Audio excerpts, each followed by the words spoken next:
കാശ്മീരിലെ 4ാമത്തെ ദിവസം ഞങ്ങൾ രാവിലെ ബ്രേക്ക്ഫാസ്റ്റ് ഒക്കെ കഴിച്ച് നേരത്തെ തന്നെ ഇറങ്ങി. ഇന്ന് പോകുന്നത് കാശ്മീരിലെ ഫേമസ് ടൂറിസ്റ്റ് ഡെസ്റ്റിനേഷനായ ഗുൽമാർഗിലേക്കാണ്. ഗുൽമാർഗിൽ ഈ ടൈമിലും നല്ല സ്നോ ഉണ്ടാകുമെന്ന് ഡ്രൈവർ പറഞ്ഞിരുന്നു. അതുകൊണ്ട് തന്നെ പോകുന്ന വഴി ബൂട്ട്സ് ഒക്കെ വാങ്ങാനായിട്ട് ഞങ്ങളൊരു കടയിൽ നിർത്തി. ഈ ഏരിയയിൽ മുഴുവൻ അങ്ങനെയുള്ള ഷോപ്പുകളാണ്. ഇവിടെ തന്നെ നമുക്ക് ബൂട്ട്സും ജാക്കറ്റും ഒക്കെ റെന്റിനെടുക്കാം. ഞങ്ങളുടെ ഓൾറെഡി ജാക്കറ്റ് ഉണ്ടായിരുന്നു. ഞങ്ങൾക്ക് ബൂട്ട്സ് വാങ്ങിയാൽ മതിയായിരുന്നു. ഒരു പെയറിന് 200 രൂപയാണ് ഇവർ പറഞ്ഞത്. കുറേ ബാർഗെയിൻ ചെയ്തപ്പോൾ 150 രൂപയ്ക്ക് കിട്ടി. പിന്നെ ഒരു കാര്യം, ഇവിടെ നിന്ന് നമുക്ക് ഗൈഡിനെ കിട്ടും ഗുൽമാർഗിലേക്ക് നമ്മളെ അസിസ്റ്റ് ചെയ്യാനായിട്ട്. വേണമെന്നുണ്ടെങ്കിൽ മാത്രം എടുത്താൽ മതി എന്ന് ഞങ്ങളുടെ കോർഡിനേറ്റർ പറഞ്ഞിട്ടുണ്ടായിരുന്നു. പക്ഷേ എടുക്കുന്നത് നല്ലതാണെന്ന് ഞങ്ങളെ പറഞ്ഞ് ബോധവൽക്കരിക്കുകയാണ് ഞങ്ങളുടെ ഡ്രൈവർ ഇപ്പോൾ ചെയ്തുകൊണ്ടിരിക്കുന്നത്. അങ്ങനെ അദ്ദേഹം പറഞ്ഞതുകൊണ്ട് മാത്രം ഞങ്ങളൊരു ഗൈഡിനെ കൂടെ കൂട്ടി. 900 രൂപയാണ് ഗൈഡിൻ്റെ റേറ്റ്. പക്ഷേ അതിൻ്റെ കൂട്ടത്തിൽ അവരൊരു കാര്യം കൂടെ പറഞ്ഞു, 900 രൂപയാണെങ്കിലും തിരിച്ചു വരുമ്പോൾ നിങ്ങൾ മനസ്സറിഞ്ഞ് അതിൽ കൂടുതൽ കൊടുക്കുമെന്ന്. എങ്കിൽ പിന്നെ അതൊന്ന് നോക്കണമല്ലോ, അത്രയ്ക്കും നല്ല സർവീസ് ആണെങ്കിൽ അതൊന്ന് അറിയണമല്ലോ എന്ന് തന്നെ ഞങ്ങളും വിചാരിച്ചു. എന്തായാലും വണ്ടിയിൽ കയറി ഇരുന്നപ്പോൾ തൊട്ട് അദ്ദേഹം കാശ്മീരിനെ കുറിച്ചും ഗുൽമാർഗിനെ കുറിച്ചും ഒക്കെ ഞങ്ങൾക്ക് പറഞ്ഞു തരാൻ തുടങ്ങി. ഇത്രയും ദിവസം നമ്മൾ കാശ്മീരിൽ കണ്ട മറ്റ് സ്ഥലങ്ങളെ വെച്ച് നോക്കുമ്പോൾ ഗുൽമാർഗിന് വേറൊരു നേച്ചറാണ്. ഗുൽമാർഗ് ഒരു ഹിൽ സ്റ്റേഷനാണ്. മെഡോ ഓഫ് ഫ്ലവേഴ്സ് എന്നാണ് ഗുൽമാർഗ് എന്ന പേരിന്റെ അർത്ഥം. പേര് സൂചിപ്പിക്കുന്ന പോലെ തന്നെ ഗുൽമാർഗിലേക്ക് പോകുന്ന വഴിയൊക്കെ കാണാൻ നല്ല ഭംഗിയാണ്. പൈൻ ഫോറസ്റ്റുകളും പുൽത്തകിടികളിലൊക്കെയും കുഞ്ഞു കുഞ്ഞു പൂക്കളും പലതരത്തിലുള്ള പൂക്കൾ. ഇവിടെ ഇപ്പോൾ പൂക്കളായി വരുന്നതേ ഉള്ളൂ. ഏപ്രിൽ തൊട്ട് ജൂൺ വരെയാണ് പൂക്കളുടെ സീസൺ. ഈ സമ്മർ സീസണിൽ ഇവിടെ നിറയെ പൂക്കളാവും. എങ്ങോട്ട് തിരിഞ്ഞു നോക്കിയാലും പല വിധത്തിലുള്ള കളർഫുൾ ആയിട്ടുള്ള പൂക്കൾ ഉണ്ടാവും എന്നാണ് ഗൈഡ് പറഞ്ഞത്. നമ്മൾ കാശ്മീരിന്റെ റീൽസും വീഡിയോസും ഒക്കെ കാണുമ്പോൾ അതിൽ കാണാറില്ലേ ലാവൻഡർ പൂക്കളൊക്കെ. അങ്ങനെ പലതരത്തിലുള്ള പൂക്കളാണ് ഏപ്രിൽ തൊട്ട് ജൂൺ വരെയുള്ള കാലയളവിൽ ഈ ഒരു പ്രദേശത്ത് ഉണ്ടാവുന്നത്. ഇപ്പം ഞങ്ങൾ ഗുൽമാർഗിലെത്തി പാർക്കിങ്ങിൽ വണ്ടി ഇട്ടു. ഇനി നമ്മൾ പോകുന്നത് ഗോണ്ടോള റൈഡിനാണ്. ഗുൽമാർഗിലെ ഒരു മെയിൻ ആക്ടിവിറ്റി എന്ന് പറയുന്നത് ഈ ഗോണ്ടോള റൈഡാണ്. ഇത് 2 ഫേസിലുണ്ട്. ഫസ്റ്റ് ഫേസും സെക്കൻഡ് ഫേസും. ഇത് രണ്ടും നമ്മൾ ഓൺലൈനിൽ നേരത്തെ തന്നെ ബുക്ക് ചെയ്യണം. ഞാനൊരു 3 മാസം മുൻപേ ഗോണ്ടോള റൈഡിന് ബുക്ക് ചെയ്തിട്ടുണ്ടായിരുന്നു. അപ്പോൾ തന്നെ സ്ലോട്ട്സ് ഒക്കെ പെട്ടെന്ന് തന്നെ ഫില്ല് ആവുന്നുണ്ടായിരുന്നു. ഫേസ് 1-ന് 800 രൂപയും ഫേസ് 2-ന് 800 രൂപയുമാണ് ഗോണ്ടോള റൈഡിന് ഒരാൾക്കാവുന്നത്. പാർക്കിങ്ങിൽ നിന്ന് 1 കിലോമീറ്ററോളം പോകണം ഗോണ്ടോള റൈഡ് സ്റ്റാർട്ട് ചെയ്യുന്ന പോയിന്റിലെത്താനായിട്ട്. അങ്ങോട്ട് വേണമെങ്കിൽ നമുക്ക് നടന്നു പോകാം, അല്ലെങ്കിൽ വണ്ടി കിട്ടും. പാർക്കിങ്ങിൽ വന്ന് ഇറങ്ങി നടക്കാൻ തുടങ്ങിയ ശേഷം ഞങ്ങൾ അതുവരെ കണ്ടിരുന്ന ഗൈഡ് ആയിരുന്നില്ല പിന്നീട് അങ്ങോട്ട് കണ്ടത്. ആള് ഭയങ്കര ഹൈപ്പർ ആക്റ്റീവായിട്ട് തോന്നി. സ്പീഡിൽ നടക്കുന്ന അദ്ദേഹം പറഞ്ഞുകൊണ്ടേയിരുന്നു. അങ്ങ് ചെല്ലുമ്പോഴേക്കും നല്ല ക്യൂ ആയിരിക്കും, നിങ്ങൾ പുറകിലായപ്പോൾ ഒരുപാട് നേരം നിൽക്കേണ്ടി വരും, അതുകൊണ്ട് വേഗം നടക്കുന്ന അദ്ദേഹം ഇങ്ങനെ പറഞ്ഞുകൊണ്ടേയിരുന്നു. കുഞ്ഞുങ്ങളെയും കൊണ്ട് ഞങ്ങൾക്ക് നടക്കാൻ പറ്റുന്നില്ലെന്ന് കണ്ടപ്പോൾ അദ്ദേഹം തന്നെ പെട്ടെന്നൊരു വണ്ടി വിളിച്ചു ബാർഗെയിൻ ചെയ്ത് 500-ഓ 1000-ഓ എന്തോ പറഞ്ഞെടുത്തു. അദ്ദേഹം 100 രൂപയ്ക്ക് എന്തായാലും ഞങ്ങൾക്ക് ഒരു വണ്ടി അറേഞ്ച് ചെയ്ത് തന്നു. അങ്ങനെ ഞങ്ങൾ ഗോണ്ടോള റൈഡിന്റെ ഫേസ് 1-ലേക്കുള്ള ആളുകളുടെ ക്യൂ സ്റ്റാർട്ട് ചെയ്യുന്ന ഏരിയയിലേക്ക് എത്തി. ഗൈഡ് പറഞ്ഞത് വളരെ ശരിയായിരുന്നു. ഒരുപാട് നീണ്ട ക്യൂ ആയിരുന്നു. പക്ഷെ എങ്ങനെയാണെന്ന് അറിയില്ല, അദ്ദേഹത്തിന് അവിടെയുള്ള സ്റ്റാഫുകളൊക്കെ പരിചയമുണ്ടെന്ന് തോന്നുന്നു. സംസാരിക്കുന്നൊക്കെ ഉണ്ടായിരുന്നു അവരുമായിട്ട്. എങ്ങനെയൊക്കെയോ അദ്ദേഹം വഴിയൊക്കെ കണ്ടുപിടിച്ച ആ വലിയ ക്യൂവിന്റെ ഏകദേശം മുൻഭാഗത്തായിട്ട് ഞങ്ങളെ കൊണ്ടുവന്ന് എത്തിച്ചു. ഏകദേശം ഒരു 1.5 മണിക്കൂറോ അല്ലെങ്കിൽ 2 മണിക്കൂറോ ക്യൂ നിൽക്കേണ്ട സ്ഥാനത്ത് ഞങ്ങൾക്ക് വെറും 15 മിനിറ്റ് മാത്രമേ ക്യൂ നിൽക്കേണ്ടി വന്നുള്ളൂ. ഇത് കണ്ടില്ല ആളുകളുടെ തിരക്ക്. ഇതിങ്ങനെ കൂടിക്കൊണ്ടേയിരിക്കുകയാണ്. നമ്മൾ എത്ര താമസിച്ചു വരുന്നോ അത്രത്തോളം നമ്മൾ ക്യൂ നിൽക്കേണ്ടി വരും. ഒരു പക്ഷേ ഗൈഡ് ഇല്ലെങ്കിൽ നമ്മൾ അതിനെക്കുറിച്ച് ചിന്തിക്കുക പോലും ഇല്ലായിരിക്കും. ടിക്കറ്റ് ഓൾറെഡി എടുത്തിട്ടുള്ളത് കൊണ്ട് പതിയെ വന്ന് നിന്നാൽ മതി എന്നൊക്കെ വിചാരിക്കും. തിരക്ക് കൂടുന്നതിനനുസരിച്ച് 2-3 മണിക്കൂർ ചിലപ്പോൾ ക്യൂ നിൽക്കേണ്ടി വന്നേക്കാം. എന്തായാലും ആ ഒരു കാര്യത്തിൽ ഞങ്ങൾ രക്ഷപ്പെട്ടു. കുഞ്ഞുങ്ങളെ കൊണ്ടൊക്കെ ആയതുകൊണ്ട് ഒരുപാട് നേരം ക്യൂ നിൽക്കേണ്ടിയൊക്കെ വന്നു കഴിഞ്ഞാൽ വളരെ ബുദ്ധിമുട്ടായേനെ. അങ്ങനെ കാത്തിരുന്ന് ഞങ്ങളുടെ ടേൺ എത്തി. ഞങ്ങൾ കേബിൾ കാറിനുള്ളിലേക്ക് കയറിയിരിക്കുകയാണ്. വേൾഡിലെ തന്നെ ഹയസ്റ്റ് കേബിൾ കാറുകളിൽ ഒന്നാണ് ഗുൽമാർഗിലെ ഗോണ്ടോല. ഇത് 2 ഫേസുകളിലായാണ് സർവീസ് നടത്തുന്നത്. ഫസ്റ്റ് ഫേസ് ഗുൽമാർഗ് മുതൽ കോങ്ഡോറി സ്റ്റേഷൻ വരെയാണ്. ഏകദേശം 8530 അടി ഉയരത്തിൽ. ഈ ഒരു ദൂരം കവർ ചെയ്യാനായിട്ട് 9 മിനിറ്റ് സമയമെടുക്കും. ഫേസ് 1-ലേക്കുള്ള ഈ ഒരു യാത്രയിൽ നമുക്ക് ഗുൽമാർഗിലെ മെഡോസിന്റെയും പൈൻ ഫോറസ്റ്റിന്റെയും ഒക്കെ ഭംഗി ആസ്വദിക്കാൻ സാധിക്കും. ഗുൽമാർഗിൽ സ്ഥിരതാമസക്കാരില്ല, എന്നിരുന്നാലും സ്ഥിരമായിട്ട് ടൂറിസ്റ്റുകൾ വരുന്ന സ്ഥലമാണ്. കൂടെ ആട്ടിടയരും വന്നു പോകുന്നുണ്ട്.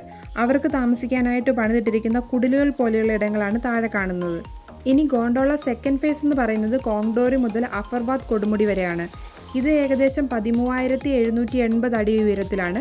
സെക്കൻഡ് ഫേസ് കംപ്ലീറ്റ് ചെയ്യണമെങ്കിൽ ഏകദേശം 12 മിനിറ്റ് സമയം വേണ്ടി വരും. അവിടെയാണെങ്കിൽ മുഴുവൻ മഞ്ഞ് മൂടിക്കിടക്കുന്ന സ്ഥലമാണ്, ഗ്രീനറി ഒട്ടും ഇല്ലാത്ത സ്ഥലം. ഈ കാണുന്നത് സെക്കൻഡ് ഫേസിലേക്കുള്ള ഗോണ്ടോള റൈഡാണ്. അങ്ങനെ നമ്മളിപ്പോൾ ഗുൽമാർഗ് ഗോണ്ടോളയുടെ ഫസ്റ്റ് ഫേസിൽ എത്തിയിരിക്കുകയാണ്. ഇവിടെ നമുക്ക് കുറേ സ്നോ ആക്ടിവിറ്റീസ് ഒക്കെ ഉണ്ട്. പക്ഷെ ഒരു കാര്യം എന്താണെന്ന് വെച്ചാൽ വലിയ റേറ്റാണ് ഇവർ ഓരോ ആക്ടിവിറ്റിക്കും പറയുന്നത്. നമ്മളെ കൊണ്ടുവരുന്ന ഗൈഡ് അവർക്ക് കണക്ഷനുള്ള ആൾക്കാരുടെ അടുത്തേക്ക് നമ്മളെ കൊണ്ടുപോകും. അവർ ചിലപ്പോൾ ഗൈഡിനുള്ള കമ്മീഷനും കൂടെ ചേർത്തിട്ടായിരിക്കും പറയുന്നത്. എന്തായാലും ഓരോ സിംഗിൾ ആക്ടിവിറ്റിക്കും 5000 രൂപയൊക്കെയാണ് അവർ ആദ്യം പറയുന്നത്. നല്ലപോലെ ബാർഗെയിൻ ചെയ്ത് കഴിഞ്ഞാൽ 1000-നോ 2000-നോ ഒക്കെ കിട്ടിയേക്കാം. ആക്ടിവിറ്റീസ് നടക്കുന്ന ഏരിയയിലേക്ക് പോകുന്നതിന് മുൻപേ ഇവിടുന്ന് തന്നെ ആക്ടിവിറ്റീസ് ബുക്ക് ചെയ്തിട്ട് പോകാനായിട്ട് ഗൈഡ് ഞങ്ങളെ ഉപദേശിച്ചുകൊണ്ടിരിക്കുകയാണ്. പക്ഷേ ഈ ഒരു കാര്യത്തിൽ മാത്രം ഇദ്ദേഹം പറയുന്നത് പൂർണ്ണമായിട്ടും കേൾക്കേണ്ട കാര്യമില്ല എന്ന് എനിക്ക് തോന്നുന്നു. കാരണം ആക്ടിവിറ്റീസ് നടക്കുന്ന ഏരിയയിൽ ചെന്ന് കഴിഞ്ഞാൽ ഇവിടുന്ന് പറഞ്ഞതിനെക്കാട്ടി കുറഞ്ഞ റേറ്റിൽ അവിടെ കിട്ടുമെന്നാണ് എനിക്ക് തോന്നുന്നത്. ഞങ്ങൾ അതിനെപ്പറ്റി എന്തായാലും കൂടുതലായിട്ട് അന്വേഷിച്ചില്ല. എന്തായാലും ഇദ്ദേഹം പരിചയപ്പെടുത്തിയ ആൾക്കാർ പറഞ്ഞ റേറ്റ് നമുക്ക് ഒട്ടും ഉൾക്കൊള്ളാൻ സാധിക്കാത്തത് കൊണ്ട് തന്നെ 2 ആക്ടിവിറ്റി മാത്രം പൈസ കൊടുത്ത് ഞങ്ങൾ ബുക്ക് ചെയ്തു. ഇഷാന ഐസ് സ്കേറ്റിംഗ് ചെയ്യണമെന്ന് ഭയങ്കര ആഗ്രഹമായിരുന്നു. അവിടെ എത്തുന്നതിന് മുൻപ് തന്നെ അവനത് പറഞ്ഞുകൊണ്ടേയിരുന്നു. അതുകൊണ്ട് അവന് വേണ്ടിയിട്ട് 2000 രൂപയ്ക്ക് ഐസ് സ്കേറ്റിംഗ് ബുക്ക് ചെയ്തു. ഈ സെയിം ഐസ് സ്കേറ്റിംഗ് ഞങ്ങൾ 500 രൂപയ്ക്കാണ് മണാലിയിൽ ചെയ്തത്. ഡെസ്റ്റിനേഷൻ രണ്ടും രണ്ടാണെങ്കിലും ഇത്രയധികം ഡിഫറൻസ് ഉണ്ടാവുമെന്ന് ഞങ്ങൾ ഗൈഡിനോട് ചോദിച്ചപ്പോൾ അദ്ദേഹം പറഞ്ഞത് കേൾക്കണോ? It is cash more. Cash more. जितना cash उतना ऐश. ये आने दो. Okay. वाह ना मामी. അങ്ങനെ ഞങ്ങൾ ഗോണ്ടോളയുടെ ഫസ്റ്റ് ഫേസിലെ സ്റ്റേഷനിൽ നിന്ന് ഇറങ്ങി ആക്ടിവിറ്റിയൊക്കെ ബുക്ക് ചെയ്ത് ഇപ്പോൾ ആക്ടിവിറ്റീസ് നടക്കുന്ന ഏരിയയിലേക്ക് പോയിക്കൊണ്ടിരിക്കുകയാണ്. നമ്മൾ നടന്ന് ചെല്ലുന്തോറും മഞ്ഞിങ്ങനെ കൂടി വരുന്നു. ഫുൾ വെള്ള കളറിൽ മഞ്ഞ് പുതച്ച് കിടക്കുന്നു. ഇവിടെ വന്ന് ആദ്യം തന്നെ ഞങ്ങൾ ഇഷാനെ കൊണ്ട് ഐസ് സ്കേറ്റിംഗ് ചെയ്യിപ്പിച്ചു. അവന് സ്കേറ്റിംഗ് അത്യാവശ്യം വശം ഉണ്ടായിരുന്നത് കൊണ്ട് തന്നെ 1-2 തവണ ട്രൈ ചെയ്തപ്പോഴേക്കും അത്യാവശ്യം നല്ലപോലെ ഐസ് സ്കേറ്റിംഗ് ചെയ്യാനായിട്ട് പറ്റി. അത് കഴിഞ്ഞ് ഞങ്ങൾ കുറേ നേരം മഞ്ഞിൽ കളിച്ചു. ഗൈഡ് ഇഷ്ടം പോലെ സമയം തന്നിട്ടുണ്ടായിരുന്നു. നിങ്ങൾ ആവശ്യം പോലെ മഞ്ഞ് ആസ്വദിച്ചോളാൻ പറഞ്ഞു.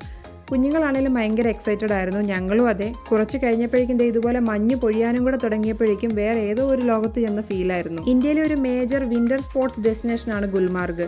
വേൾഡിലെ ഹയസ്റ്റ് ഗോൾഫ് കോഴ്സും ഇത് തന്നെയാണ്. ഒരുപാട് സ്നോ ആക്ടിവിറ്റീസ് ഒക്കെ നടക്കുന്ന ഏരിയ ആണ്. അതുപോലെ തന്നെ ഫേമസ് ആയിട്ടുള്ള ഒരുപാട് ഫെസ്റ്റിവൽസും പ്രോഗ്രാംസും കോമ്പറ്റീഷൻസും ഒക്കെ ഇവിടെ നടക്കുന്നുണ്ട്. ഫേമസ് ആയിട്ടുള്ള കുറേ സിനിമകളുടെ ഷൂട്ടിംഗ് നടന്നിട്ടുണ്ട്. അങ്ങനെ വേൾഡിലെ തന്നെ ഫേമസ് ആയിട്ടുള്ള ഒരു ടൂറിസ്റ്റ് ഡെസ്റ്റിനേഷനാണ് ഗുൽമാർഗ്. അങ്ങനെ ഏകദേശം 3 മണിക്കൂറോളം ഞങ്ങൾ അവിടെ സ്പെൻഡ് ചെയ്തു. പിന്നെ മഞ്ഞ് പൊഴിയുന്നതും അതിൻ്റെ കൂടെ ചെറിയ ചാറ്റൽ മഴയൊക്കെ ആയപ്പോഴേക്കും ഞങ്ങൾ അവിടെ നിന്ന് തിരിച്ചിറങ്ങി. തിരിച്ചും കേബിൾ കാറിന് കയറി ബേസ് പോയിന്റിൽ എത്തിയപ്പോൾ ഗൈഡ് തന്നെ വണ്ടിയൊക്കെ വിളിച്ച് ഞങ്ങളെ പാർക്കിങ്ങിൽ എത്തിച്ചു. അദ്ദേഹത്തെ തിരിച്ചു പിക്ക് ചെയ്ത പോയിന്റിൽ തന്നെ ഇറക്കി വിട്ടപ്പോൾ ശരിയാണ്, അവർ പറഞ്ഞ പോലെ തന്നെ സർവീസ് വളരെയധികം ഇഷ്ടപ്പെട്ടതുകൊണ്ട് തന്നെ അദ്ദേഹത്തിന് കൂടുതൽ പൈസ നൽകിയാണ് ഞങ്ങൾ പറഞ്ഞു വിട്ടത്. ഗുൽമാർഗിലെ ഗോണ്ടോല റൈഡൊക്കെ കംപ്ലീറ്റ് ചെയ്ത് ഞങ്ങളിപ്പോൾ തിരിച്ചു പോകുന്ന വഴി ഇവിടെ ഫുഡ് കഴിക്കാനായിട്ട് കയറി. റൊട്ടിയും ചിക്കനും മട്ടണും അങ്ങനെ സ്ഥിരം കാശ്മീരിൽ നിന്ന് കഴിച്ചുകൊണ്ടിരിക്കുന്ന കുറേ ഐറ്റംസ് തന്നെയാണ് ഇവിടുന്ന് കഴിച്ചത്. ഇന്നും ഞങ്ങൾ നേരത്തെ തന്നെ ശ്രീനഗറിലെത്തി.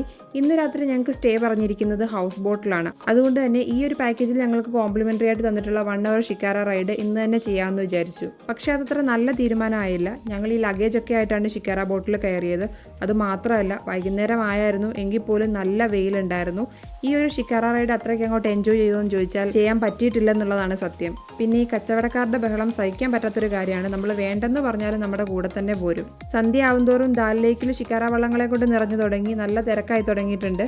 ഈ ദാൽ ലേക്കിൽ തന്നെ പോകുന്ന വഴി നമുക്കൊരു ഫ്ലോട്ടിംഗ് മാർക്കറ്റ് ഒക്കെ കാണാൻ പറ്റും. അവിടുന്ന് ഷോപ്പിംഗ് ചെയ്യണമെങ്കിൽ അതിനുള്ള സമയമൊക്കെ കിട്ടും. ദാൽ ലേക്കിന്റെ തീരത്തായിട്ട് ഒരുപാട് ഹൗസ് ബോട്ടുകൾ കിടക്കുന്ന കാണാം.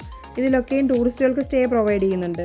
ദാൽ ലേക്കിലെ കച്ചവടക്കാരിൽ ഫേമസ് ആയിട്ടുള്ള ഒരാളാണ് ഇദ്ദേഹം. കാശ്മീരി സ്പെഷ്യൽ ഖാവയാണ് വിൽക്കുന്നത്. ഇദ്ദേഹത്തെ കുറേ വീഡിയോസിലൊക്കെ ഞാൻ നേരത്തെ കണ്ടിട്ടുണ്ട്. അങ്ങനെ 1 മണിക്കൂർ ഷിക്കാര റൈഡ് ഒരു വിധത്തിൽ കംപ്ലീറ്റ് ചെയ്ത്, അങ്ങനെ തന്നെ പറയേണ്ടി വരും, കഷ്ടപ്പെട്ട് കംപ്ലീറ്റ് ചെയ്ത് ഞങ്ങൾ ഹൗസ് ബോട്ടിൽ എത്തിയിരിക്കുകയാണ്. ദാൽ ലേക്കിൽ ഇതൊരു ഒഴിഞ്ഞ കോണായിരുന്നു. അധികം ആളോ അനക്കോ ഒന്നും കണ്ടില്ല.